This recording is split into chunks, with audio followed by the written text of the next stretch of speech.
نحمدہ ونصلی علی رسول الکریم اما بعد اعوذ باللہ من الشیطان الرجیم بسم اللہ الرحمن الرحیم شہر نشین پر تشریف فرما مہاراشٹر کے مجلس اتحاد المسلمین کے کارگزار صدر جناب ڈاکٹر غفار قادری صاحب، مجلس اتحاد المسلمین مہاراشٹر کے پروکتا جاوید پاشا صاحب، مجلس اتحاد المسلمین ودرب کے صدر شاہد صاحب، شہر نشین پر تشریف فرما مجلس قائدین و ذمہ داران اور آج کے جلسے میں موجود میرے نوجوانوں، بزرگوں اور پسے پردہ بیٹھ کر سننے والی میری عزت-مآب پردہ نشین ماں اور بہنوں، آج کا یہ جلسہ مجلس اتحاد المسلمین کی جانب سے منعقد کیا گیا ہے۔ ریزرویشن کے نام پر اس جلسے کو منعقد کر مجلس اتحاد المسلمین نہ صرف ناگپور کے مسلمانوں کو بیدار کرنا چاہتی ہے بلکہ پورے مہاراشٹر کے مسلمانوں کو بیدار کر مجلس اتحاد المسلمین کے اس مورچے میں شامل کرنے کے لیے اس جلسے کو منعقد کیا گیا ہے۔ حضرات، آج پورے ملک کے حالات سے آپ لوگ بخوبی واقف ہیں۔ اگر مسلمان اپنے ماضی کی طرف دیکھتا ہے تو ماضی کی خوشحالی کے اوراق کو پلٹتے وقت اور اس کے ماضی کی تاریخ کو جب دیکھے گا یا مسلمانوں کی نوجوان نسل اپنے ماضی کو یاد کرے گی یا اپنے بزرگوں کے منہ سے سنے گی تو وہ تاریخ جو گزر چکی ہے، جس ملک میں مسلمان اپنی ایک طاقت رکھتا تھا، مسلمان ہر شعبے میں خوشحال تھا، مسلمانوں کے پاس تخت تھا، باغ تھے، دیوریاں تھی، زمینات تھے، ہر محاذ پر مسلمان آگے تھا۔ ملک کی آزادی کا نعرہ نکلا اور ملک آزاد ہوتا ہے تو سنو نوجوانوں، اس ملک میں آزادی میں اگر سب سے بڑی حصہ داری کسی قوم کی یا سماج کی تھی تو مسلمانوں کی تھی۔ اس ملک کو آزاد کرانے کے لیے مسلمانوں نے اپنا سب کچھ گنوایا۔ وہی اسلاف کے کارنامے اگر یہ ہمارے نوجوانوں کے سامنے اگر آتے تو مسلمان فخر سے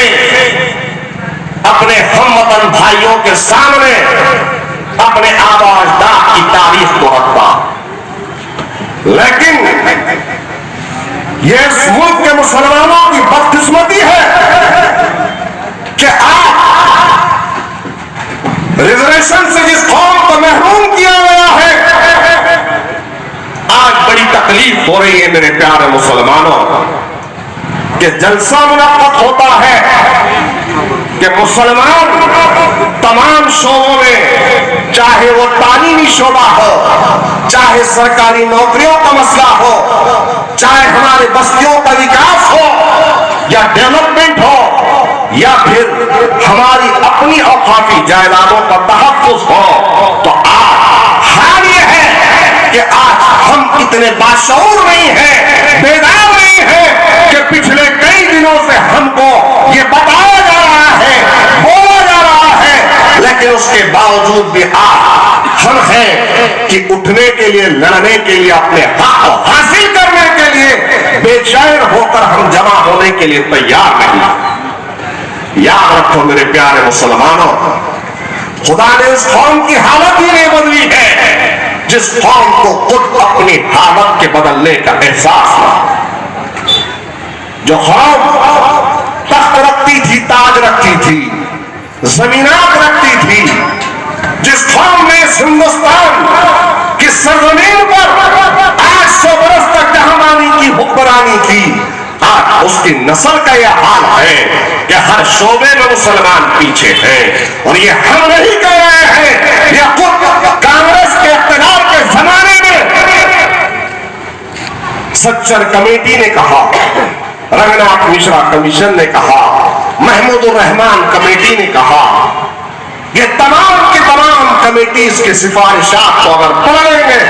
تو انہوں نے بیان کیا ہے اپنے کمیٹیز کے اوراق پر, اور وہ آج بھی شاید ہے کہ ہندوستان میں اگر سب سے زیادہ پچھڑی ہوئی کوئی قوم ہے, پسماندہ ہے, تو جھگیوں اور جھوپڑیوں میں رہنے کے لیے مجبور ہے, دلتوں سے زیادہ بدتر ہو چکی ہے تو مسلمان. تعلیمی میدان میں ہم پیچھے ہیں, کچے مکان سب سے زیادہ اگر کسی کے پاس ہے تو مسلمانوں کے پاس ہے. نوکریوں میں ہماری حصہ داری نہیں ہے. اور پھر حالت یہ ہے میرے بھائی کہ سب سے زیادہ نوجوان مسلمان اگر کہیں ملیں گے تو جیلوں میں ملیں گے. یہ صورتحال ہے, یہ صورتحال اس قوم کی ہے جس نے کالے پانی کی سزاؤں کو کاٹا. یہ صورتحال اس قوم کی ہے جس کے ساتھ میں پھانسی کے پھندوں کو چھومتے ہوئے, لپٹتے ہوئے اپنی جانوں کی قربانی دی. یہ قوم کی حالت ہے اس نسل کے آب و اجداد کی حالت تھی جس نے ریش نجومان کی تحریک کو چھیڑا تھا, کالے پانی کی سزاؤں کو کاٹا تھا. اور دہلی سے لے کر میرٹھ تک, دہلی سے لے کر منی آباد تک, دہلی سے لے کر موجودہ پاکستان کے پشاور تک جتنے راستے میں گرد تھے, ان درختوں پر ہمارے عظیم العلماء اکرام کی لاشوں کو لٹکا دیا گیا. اور وہ لاشیں اس بات کی گواہی دے رہی تھی کہ ہم کو اس ملک کو انگریزوں کی غلامی سے آزاد کروانا ہے. ملک تو آزاد ہوتا ہے, جانے ہم نے گنوائی, مال کا وقت پڑا تو ہم نے مار دیا. یہ جو سن پریوار کے لوگ آج مسلم دینی اداروں کو دہشت گردی کے اڈوں سے تعبیر کرتے ہیں, یہی دہلی کے اطراف و اقطاف میں جتنے دینی ادارے تھے وہیں سے وہ طالب علموں نے نکل کر اس ملک کی آزادی کا نعرہ دیا. لیکن تعجب ہوتا ہے آج ایک سچائی اور کڑوی حقیقت کو تمہارے سامنے رکھ رہا ہوں مسلمانوں, کہ وہ قوم جس نے اس ملک کے لیے اپنا سب کچھ گنوایا, لٹایا, پٹایا, شہادت دی, پھانسی کے پھندوں کو چوما, آج اس قوم کے ہاتھ میں کیا آیا؟ اگر کوئی احسان کرتا ہے تو اس کے بدلے میں اسے انعامات سے, اکرامات سے نوازا جاتا ہے. لیکن حالت یہاں پر دوسری ہے کہ وہ لوگ جو اس وقت انگریزوں کی جوتیاں سیدھی کر رہے تھے, وہ لوگ جو معافی نامے پہ معافی نامے دے رہے تھے, آج کس عہدے پر, کس منصب پر, کن محکموں میں وہ فائد ہیں آپ بھی جانتے ہیں, ہم بھی جانتے ہیں. راہ میں اگر کسی کی تعداد ہے تو سن پریوار کے لوگوں کی. ATS, NI, IB کے اندر کون ہے سب سے زیادہ؟ دیکھو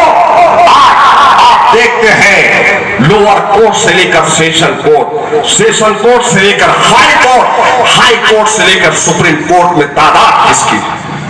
اور جس قوم نے سب کچھ گنوایا, اپنے آپ کو پیش کیا, آج حالت یہ ہے کہ آج اس قوم کے ہاتھ میں ٹھیلا ہے, آج اس قوم کے ہاتھ میں پنچر جوڑنا ہے, آج اس قوم کو مقدر